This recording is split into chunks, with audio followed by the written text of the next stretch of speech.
And you see, Muluka, you're raising a very pertinent, heavy point that we really must now take to the people.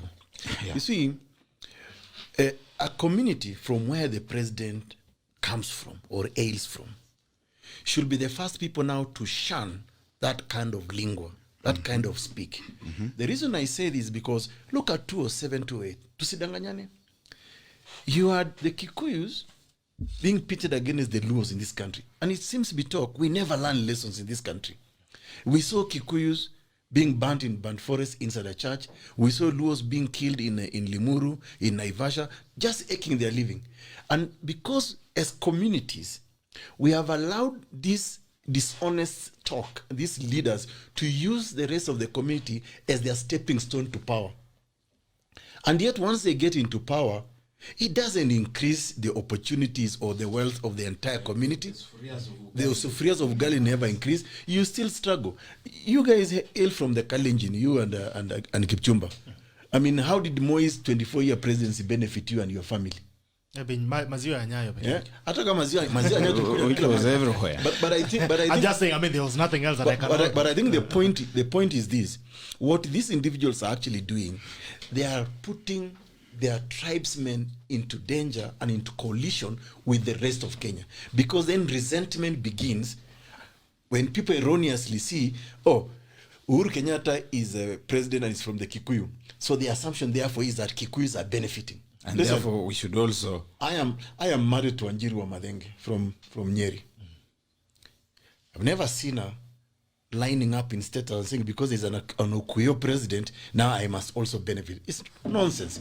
If I don't work hard, I will not be able to pay school fees for my children. With Wanjiru wa Madenge, the Kenyatta president has never benefited my wife, and I know many Kikuyu friends of mine who are actually struggling the same way as us. Even tomorrow, when Musalia Mudavadi becomes a president, or assuming he will, this man from Emanyuria will not necessarily benefit, or Kipchumba if Ruto becomes president or yourself. So this fallacy, we have to debunk this fallacy, and we need to say to the communities where the presidents come from. Daktari, to take the point home, look at the alcoholism menace in Kiambu. Uhuru Kenyatta comes from there. Look at the Jiga problem in that part of the world. Are those problems associated with presidency? Yeah. So what Kenyans must know and must run away from is the tribal ownership of the presidency. At the end of the day, the rich people are the haves. Oh, yeah. Their tribe is bigger than ours. They are a gang. So they if today, and I have always told the young people from my village, if today you are to line up 3 Luos in Raila Odinga's office, and you line up William Ruto in the same place, you will see William Ruto before seeing the Luos. Exactly. If today you are to go with you to Uru's place and Kikuyus, he will see Mandago, who is a Kalenjin, before he sees the Kikuyus. Yes. So that is what the normal folk must understand. And what we must tell these people, Kipchumba, is this: let's look at the greatest assembly of tribes where they coexist peacefully. Where do you think that is in this country? Slums. No, that's why you're wrong. It's in Karen, it's in Runda, it's the Kilimani, it is the Lavingtons, the leafy suburbs. But have you ever seen violence in those areas? No. Go to private members club, you'll find all tribes. Actually, and even power rotates in tribal in clubs. They will sit there, talk about themselves. Their children go to the same schools. They go on holidays, but they go and incite violence in Kibra, which has a less concentration of many tribes. Yeah. And they start to own those enclaves. This, in other words, and this is the point really we must emphasize, this thing of kujipiga kifua ati mtu wetu lazima yakue president ni ujinga, and it has to, Kenyans must be told hii upuzi tuache, because it doesn't benefit the entire community. Twende kotini. The succession of Maraga looks like the senior charges in the courts of appeal and High Court have refused to succeed Maraga. What's going on there? Well, quickly, before I'm sure Akil has also been following, I think there are two things. You see, when we were doing the Constitution of Kenya 2010, One of the things that emerged from the 2003 radical surgery of the judiciary by Justice retired Aaron Ringera was the fact that the judiciary in Kenya was rotten to the core. And Kenyans were told, if I can buy a judge, why do I need to hire a lawyer? So the judiciary was really that we were seen in that light. So what we did in 2010, we said, how do we clean up the judiciary? That's how we introduced aspects of, well, first of all, the independence of the judiciary, both from a financial and obligation point of view. But an aspect of it was the vetting of judges and magistrates, so that you are cleaned up, so that you remove this blanket condemnation of the judiciary as being corrupt. But the vetting has been abused by the political class. And that's why people are running away from it. Because the moment you offer yourself, you are so much under scrutiny, sometimes through lies. You know, they go into your personal life, they go into your business or friendship with people.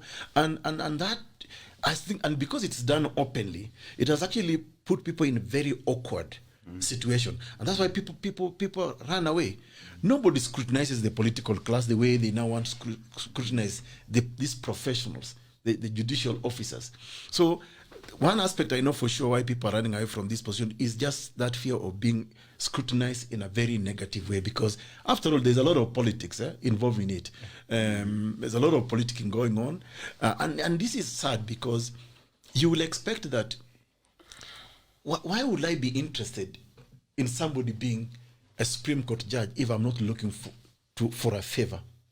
You know, from that court. So that's part of the problem. All right. Yeah. Karori. I think, first of all, Gerald, the list of the nominees, and I'm saying this with I have nothing against either of all those. I think 13. Not even bother. There were 13, and then the other one has 9. 9, yeah. But of those 9, there is an intersection between Of around 3 or 4, I've seen. 5. So you can say it is 9. It's 13 plus 4. So there are 17 There's applicants. 17. The whole thing. The reality, 17. For Chief Justice. the reality No, for Chief both Justice and the and Supreme Court Supreme Court. judge, the reality is this, Gerald, and what we don't want to say is this: the best kept away from that application for a simple reason. One, currently in the JSC, the constitution of JSC, I have always held it in other places that is unconstitutional. You can't have a JSC of 10 members, 5 coming from one tribe. It is unconstitutional, and it is just doesn't reflect what we want as a people. But the toxicity within JSC does not allow for normal or sane Kenyans who are qualified to come and apply. Look at the application of one Makau Mutua. I don't agree with his philosophy in life. I am a conservative. I see he ascribes to liberalism.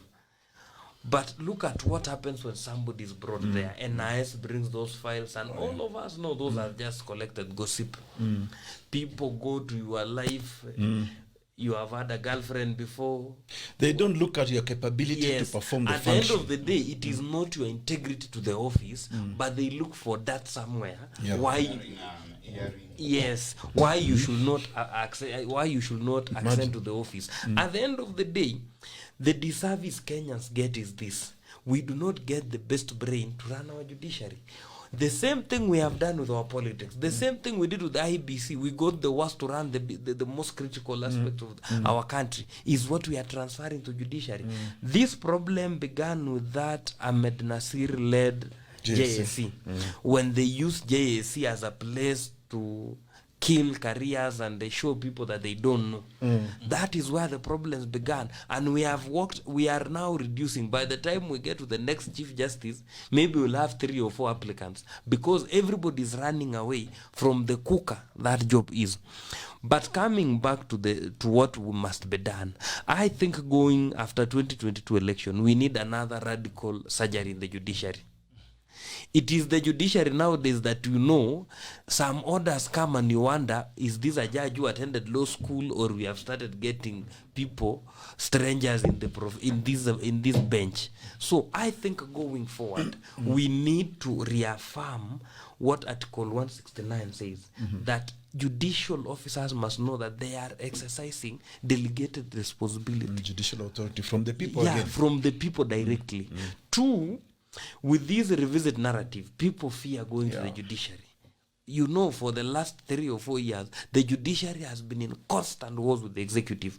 And this has led to very many people suffering. They might not come out and shout as politicians, but the suffering has made other people fear going to the judiciary. And my final point I want to ask Kenyans is this.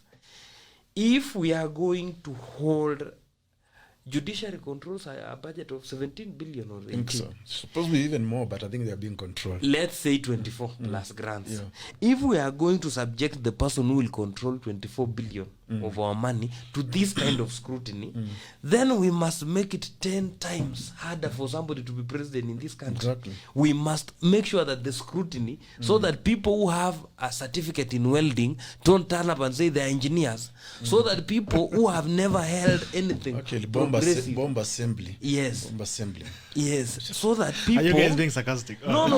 But it is true. There are Gerald, people there in are this people. country. If you ask me today, what has Kalonzo done successfully in his life apart from bringing up Has children? even appeared. Someone said, Ndii said he has dyed his hair. Well, No. But we now, in terms of Has the has even argued. and Mologa is now saying the remnants of our bro. in a magistrate In a court. magistrate court. You know, this, Gerald, it is from here that we must tell our people that these people, somebody who has never done even a successive ukulima ya kitunguu. Even career, we don't know what is his career. Yes. What can they do? What can they do for a nation of 48 million people? Kama hajajipandia kitunguu na tukaona akiuza sokoni. Some of these people, the only thing they do is they drink money from their old parents.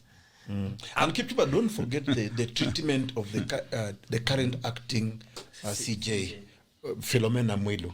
Yes. See, the way she was treated also has annoyed many people, especially people who believe that they can actually go into that office. That's why I think it's attracting the riffraffs, you know, because the way they just wanted to remove this woman right from, I don't know, the case, the charges and all that. So people become targeted, and this is really, it sends a very wrong message. Can we today say that the judiciary in Kenya is independent with this kind of, machinations? Senior, the other thing is this. You come up with a list.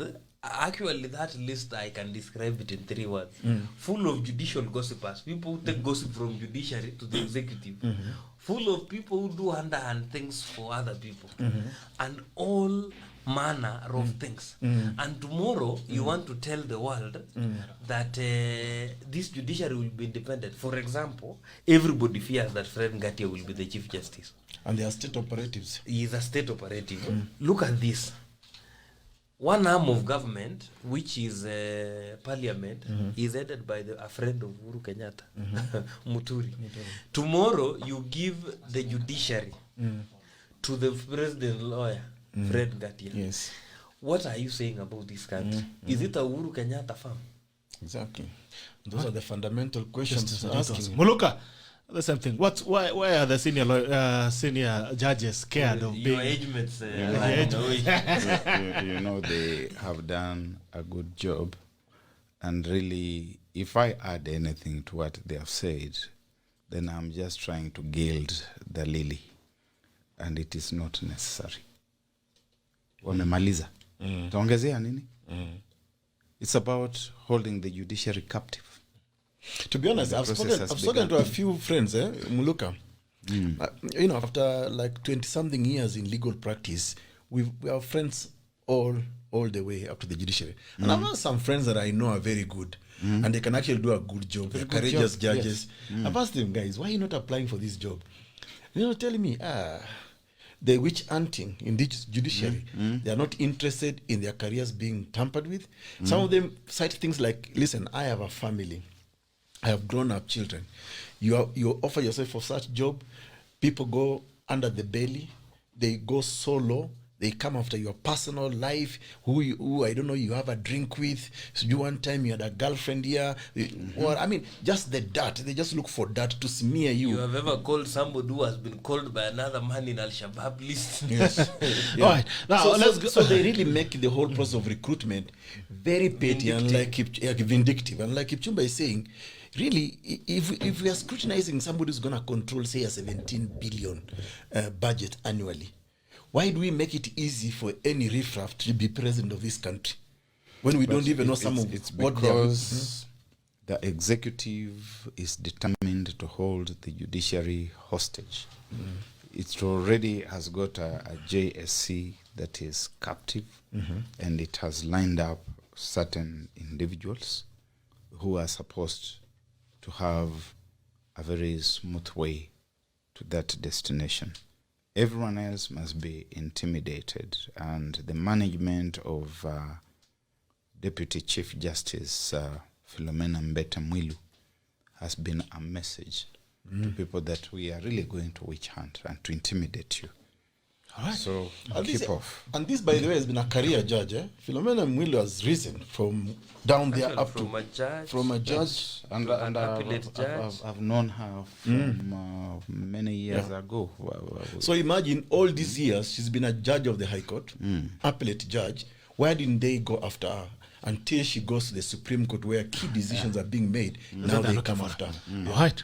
Twende sasa kwa counties. Wamesema Baringo MCAs walikula fair. The other day they were in Nairobi. They had a meeting and they had been told to vote for vote for BBI. And there was conversation actually from Kano guys. They were saying that Baringo will be the first county in Rift Valley to vote for BBI. Jana there was drama at the county. To vote in favor or to in reject? favor. In favor. That's what they were saying. Yesterday before the vote. Even after the vote, they were saying, no, there's an anomaly that happened and, we are going to redo the vote again. It's not time to celebrate anymore. The Wananchi came out as well in droves to celebrate the vote by the county assembly. Nyanza went first to vote in favor. 3 counties in Nyanza. Ta. Oh, they did. Yes. But you Then now we went to Baringo. So what do you make of this? Especially you being someone who has also driven Well, constitutional first of all, for me, I think the members of the county assembly should consider this vote a vote of conscience. I mean, what are they really voting for? Is BBI really what it's being sold to be? Of course not. BBI, like I said, it's about many lies. You don't need to amend the Constitution of Kenya, honestly, to give tax holidays to help over help. You don't need to amend the Constitution of Kenya to send 35% to the counties when the Constitution is absolutely crystal clear that the counties must get at least 15%. And with someone like President Uhuru who enjoys power, against sovereign authority and power from the people of Kenya, nothing has stopped his government from even sending 50% to the counties today. So this BBI is camouflaged. It's political tribal mobilization of a few individuals that we spoke about earlier. The concept of thieves, as Muluka ably explained, pretending that we are coming through a constitutional amendment process. I've said this before, and Wakili here can confirm to me. When you are legislating or even constitutionalizing, creating a new law, you must always establish the common good for society. Absolutely.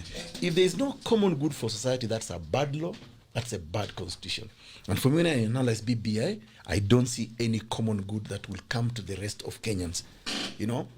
Like you've also said many times again in this forum, BBI started with the idea that let's establish what ails Kenya, or who build these bridges. In my letter to Joseph Kenywa, I listed about 13 reports of inquiry into what ails this Kenya, starting within the Constitution of Kenya. If we were to implement it religiously, it will solve many of the problems. TJRC, the Truth, Justice and Constitution report, the Waki report on post-election violence, the Kriegler report on matters election, the Ouko report, all those reports, the Ndungu Commission report on matters land, irregular and illegal allocation of land. The David Koech on education. The David Koech on education. There are many. BBI is telling us nothing new. it is just part of the club of a few individuals who want, again, to use their tribes, because now they are lying to Kenyans and saying, oh, you know, we are getting you new constituencies. Honestly, in a country of 45 million people, 47 million people, do we need more constituencies? And Kenyans See, came out. The pie is the same. It doesn't matter how many pieces you cut it into. It will not increase. Yeah. It is the same pie. And to be honest with you, if I were to compare the common good of Punguza Mizigo Kenya and BBI, in my own proposal, I was proposing that we retain the 1450 wards of this country, but we use them as instruments of accelerating development, because that's the only way you can actually bring equity and equality in this country, so that it does not matter whether a ward from Emmanuel and one from Kapedo, if people are enjoying services at their very doorsteps, they can tick the box and say good school, security, roads, infrastructure, healthcare. That way, you will have created a common good and you will have equalized Kenyans.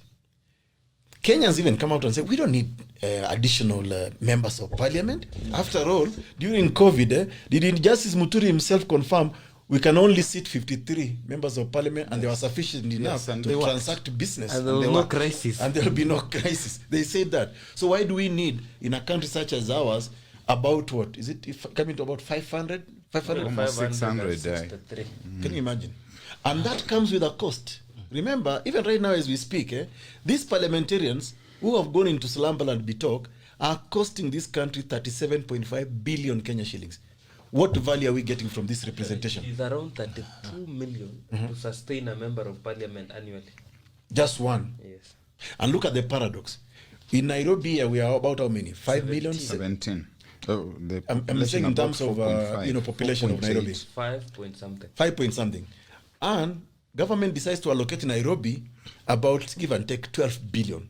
And they're expected to give services to 5.5 million people. But 416 individuals, parliamentarians, are taking home 37 billion. You spend 32 million to take care of one of them. That's a bad law. It's a bad system. Daktari, the other paradox has always been this.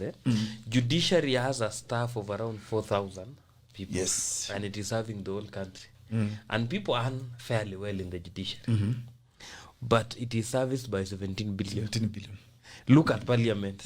Parliament, who has actually, I think, a quarter of employees of judiciary, takes twice their share. That is how complicated it is. And when you compare the reach of judiciary and the reach of a member of parliament, judiciary is more felt than parliament. Exactly. Parliament, we have one in Nairobi. Judiciary, we have it All over the at country. the county level, and actually at sub-county. Gerald, I think coming back to the BBI, this will be my position. First of all, I congratulate any man or woman outside there in this time, political times, who has courage to stand and call BBI the scam it is. Call rubbish by the dustbin where it belongs. Those are people I stand and salute them. When we have allowed welders and people who went to study other things elsewhere to come and dictate the problems facing this country, the problems facing this country do not need BBI.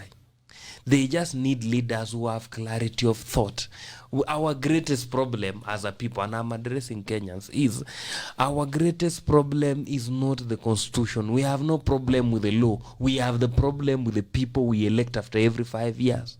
We elect businessmen, brokers, agents, commission collectors to come and lead us. Those are not people we lead us. They'll come and do business. That is why we have developed a new politics in this country, which is not practiced elsewhere. It is called political business.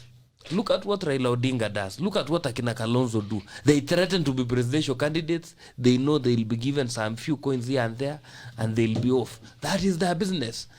So, going back to the BBI, I have always argued, and this remains my position, I don't see any idea, 21st century idea in the BBI. I don't see any idea which can better a good idea that is the 2010 constitution. So my one vote, and I will exercise it in my 2-year Bay Village, and I'm putting also on notice my own MCA. If he votes for the BBI, he should be very ready to go home with Uhuru Kenyatta in 2022. And we have no business because our problems in Turbo. Let me reduce this to where I come from. We've been living in a land that has no title. We are living in a degazetted forest. You are squatters. We are squatters. That is what we are. Our main priority now is to get titles. That land was allocated by the Moi government. Kibaki government came and went. Uhuru Kenyatta is in the tail end of this Mutura government. Now, what we need to ask ourselves is this. As a man coming from Tuya Bay, the only business I can allow my MCA to do at the national level is not BBI, is to get us the title. So I will use that to take their development. But coming back to the content, I know BBI will pass. When you look at the bribing and everything, the demagoguery around the whole thing, it will allow it to pass. But what we must stand out and say, Dr. Okot and Professor Muluka, is this, that when the nation was going down, there are people who stood and said, we are on the cliff, we are going down. History will record us. Yes. We have no problem with that. I will vote my one vote, even if it will be one against the next 20 million of people saying yes. It is because in my heart of hearts, I know that a constitution made with people in mind cannot outlive the people who made it. And the people who have choreographed our problems cannot choreograph our solutions.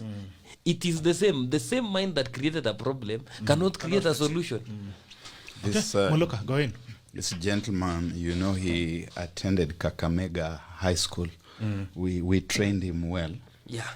I was a member of a house known as Sejero. We were there with Balala, but Balala turned out differently. Sejero, yes. Which Balala? Najib.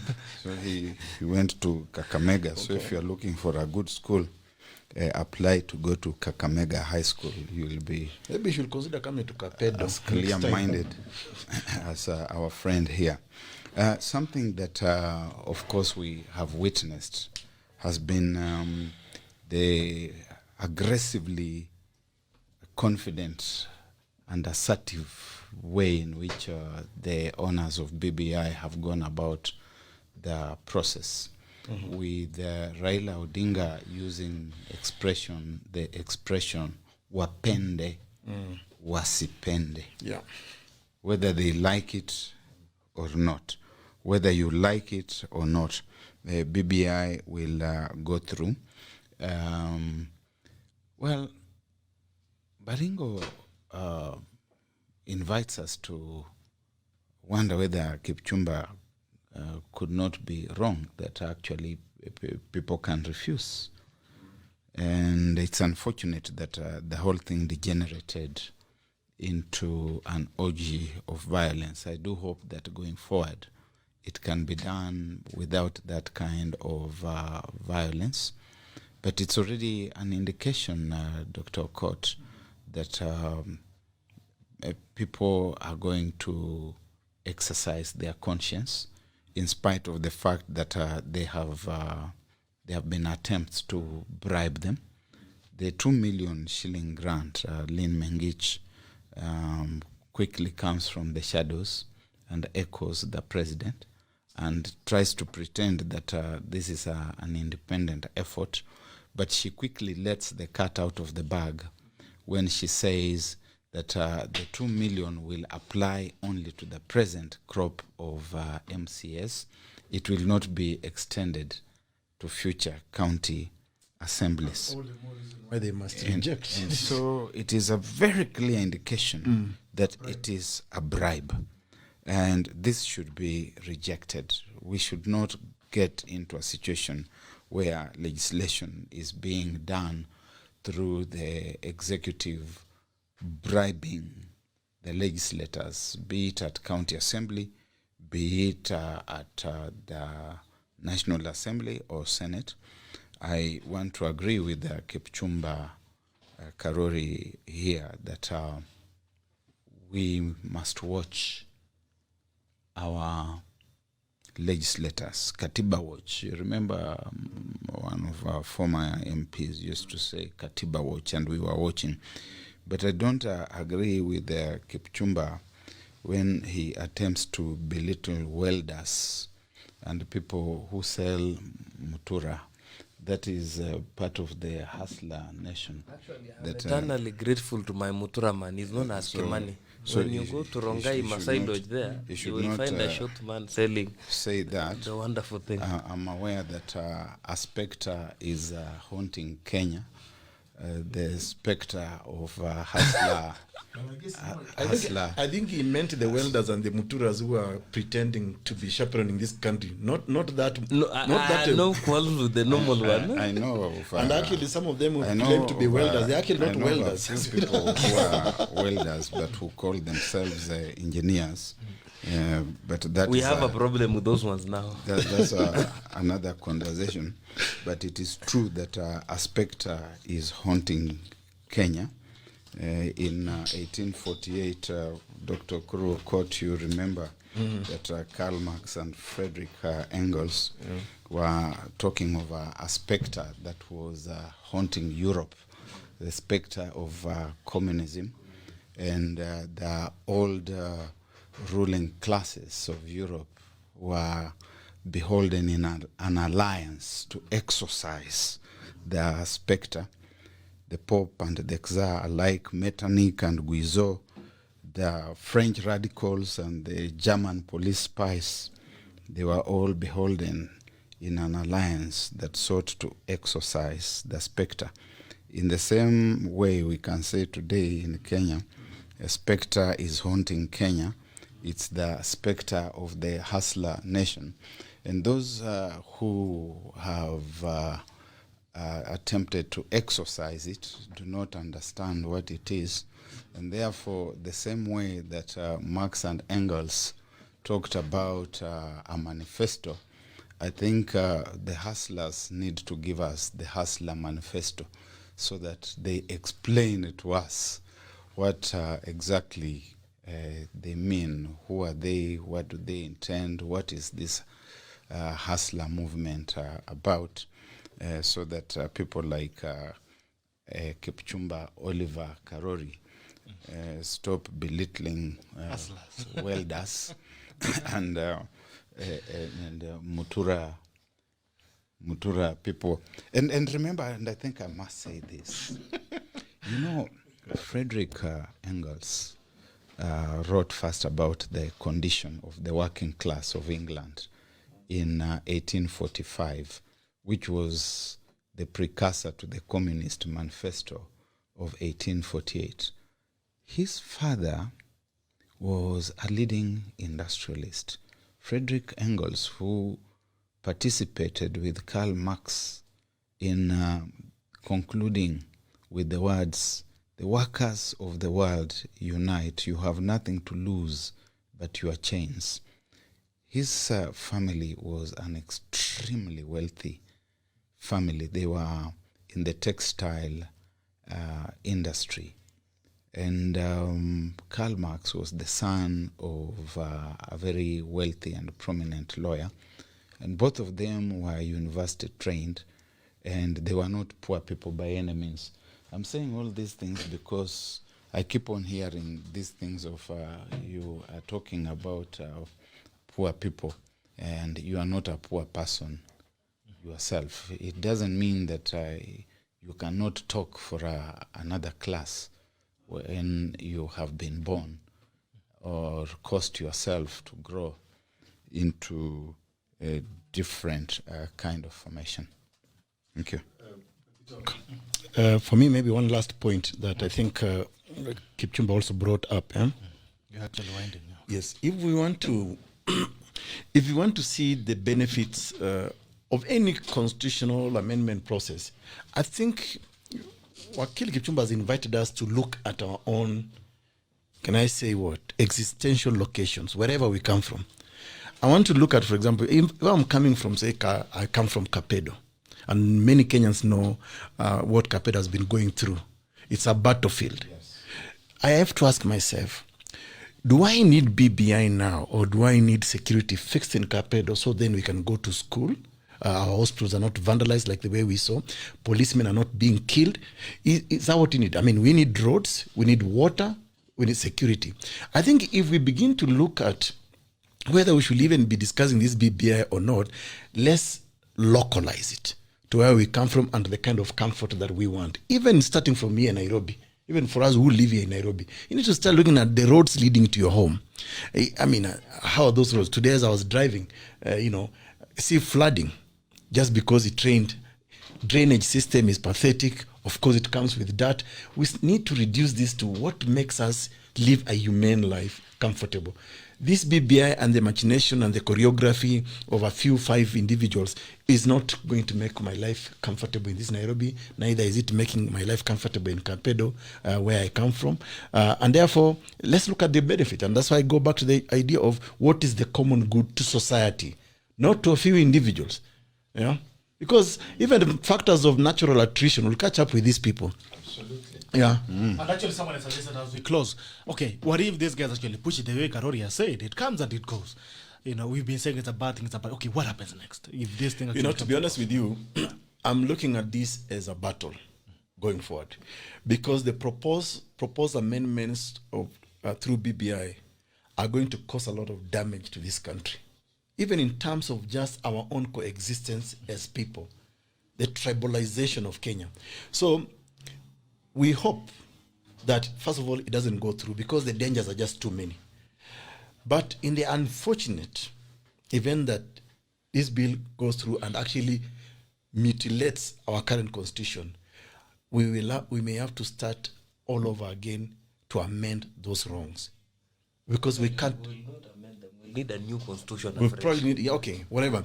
Either way, but we will still need to restore some sense of civility in this country, because what BBI is actually doing is killing all manner of civility. And that's why you can see the people who are pushing for it do not even have the patience to convince me. They say, upende usipende. Why are you forcing it down my throat? And yet this Utakula is kama quinine. Yeah, utakula. It is a threat. Meaning, this is not an idea about Kenya. But these people are already indicating that they are dictators. Yes. When you tell us mpende, msipende, and you go back to your home counties, and the thing sails through within half an hour, it is done and dusted. It is an indication that the dictatorship is perfectly at work. The only thing that is left about this dictatorship is making it constitutional. So BBI, in summary for me, is converting Kenya from a constitutional republican democracy to a constitutional dictatorship. And the owners of this dictatorship are being driven by self-pursuit, self-interest, and you can see that they are already extremely impatient. So they go where it is softest. You go to Luo Nyanza, where the people have said, we will follow you like cows. And the cows push that thing within the first half hour. It's been done in Siaya. It's been done in Homa Bay. It's been done in Kisumu. It's going to Migori. It's going to be done. And then they are waiting. They are asking President Kenyatta, is it also going to work the same way in Central? And is it going to work in the Rift Valley? Certainly, I see that in Western, it might be the same. Because if the people of Nyanza are beholden in some kind of slavery and servitude to an individual, the people of Western are thirsty and hungry for the same kind of slavery. You see it all the time. They are wondering why they cannot be held under the same spell as the people of Nyanza. So those two spaces are going to be quite easy. It remains up to the rest of the country to try and save us. If it doesn't, We will still get to the referendum.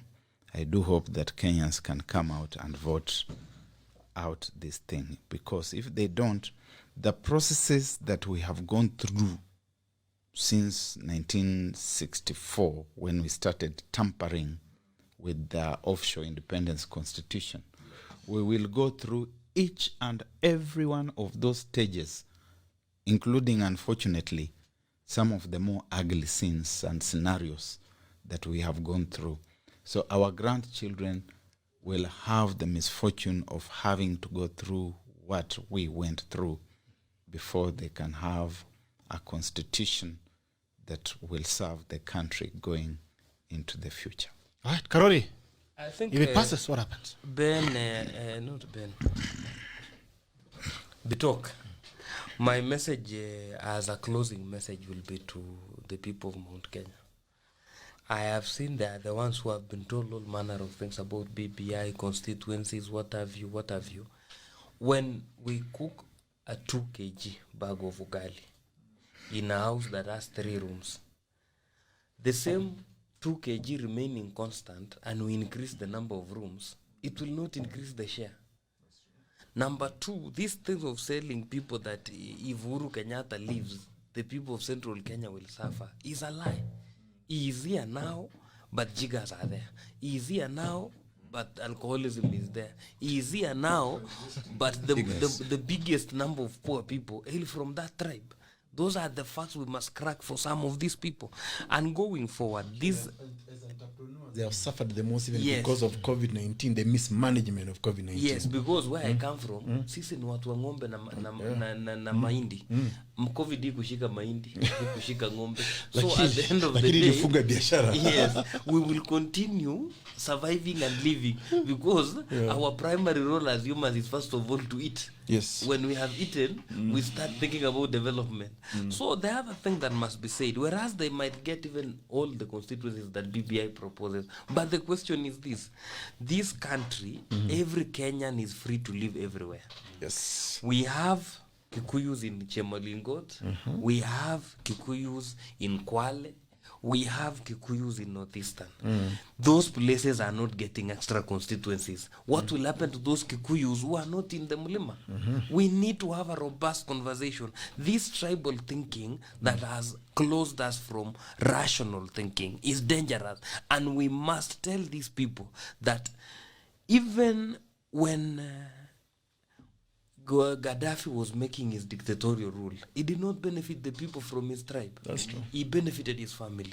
When Mugabe made Zimbabwe a one-man monarch, he did not benefit the people from the Bele, his tribe. He benefited, or is it the Shona? He benefited people from the Mugabe family. The same can be said about the man in Angola. He made his daughter, the richest woman in the world. Yes, he never benefited the people of Angola and their sovereign fund. What are we saying as Kenyans is that let us not be beholden to individuals. Let us be beholden to the future of our kids. That is why we must reduce our problems from the national psyche to what matters. Your main problem as a Kurwo court is that pothole in your road, in your way home. It is not that the leader of Turkana, we don't know, you don't have a kingpin. The leader of Turkana is not in the table. What we need to have is we must make sure that devolution works, so that if I am here and there is no Kalenjin on the table, what we are going to do is that I will be asking the question of the governor of Uasin Gishu, where I come from. Pesa yetu ilifika. Umefanya kazi na pesa yetu. So let us strengthen institutions. Let us not strengthen individuals. Individuals come and go. Institutions are there for longevity. Thank you. All right. Thank you, guys. I just want to say We are that 6 minutes past. one last thing I wanted to say is that I want to take Kenyans back to memory lane when the constitution of our country at independence was written elsewhere and outside this country in the Lancaster House Conference in London. And because that constitution was not embraced by all Kenyans, yes, we had representatives, but even those representatives back in the days never really consulted widely like the way we consulted during the 2010 constitution making process. It ushered in a myriad of problems and challenges for almost over 20 years. And I see the same scenario being repeated through this BBI. My appeal to members of the county assembly, vote with your conscience. Think about your ward. Don't allow this BBI to go through because you are being persuaded by one or two individuals out there who want to preserve their own interest.